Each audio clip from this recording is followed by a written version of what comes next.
I've dealt with pushy HOA presidents before, but this one really thought she ran the entire world. What she didn't know was that she was messing with the one guy she absolutely shouldn't have crossed. See, I own a classic 1969 Mustang Fastback, my pride and joy.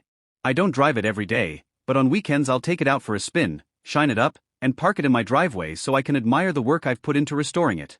It's more than a car, it's a piece of history. Enter Karen and her spoiled teenage son. One Saturday, I was wiping down the hood when the kid strutted up like he was walking into a dealership.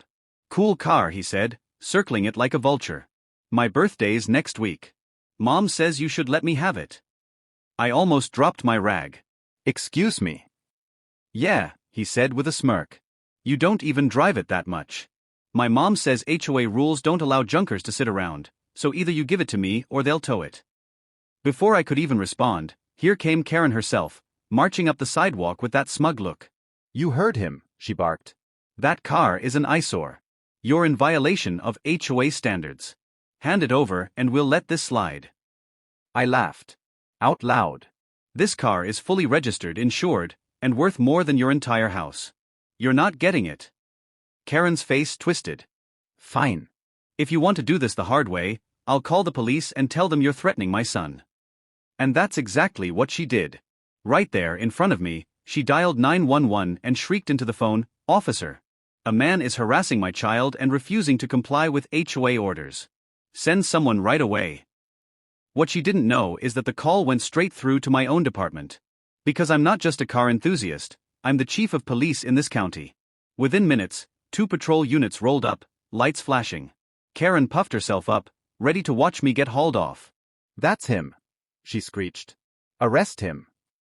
The officers stepped out, looked at me, and immediately relaxed. "Morning, Chief." Karen's face went white.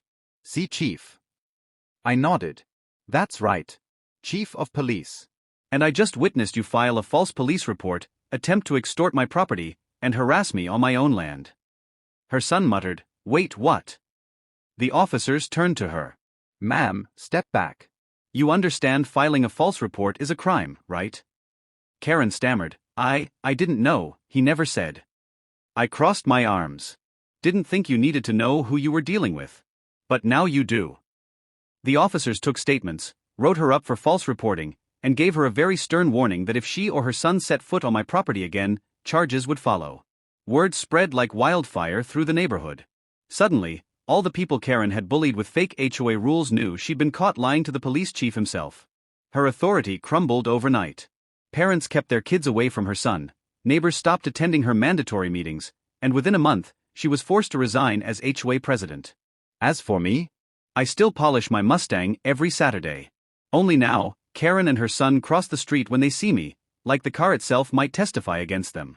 She thought she could call the cops to take my Mustang. Instead, she called my officers.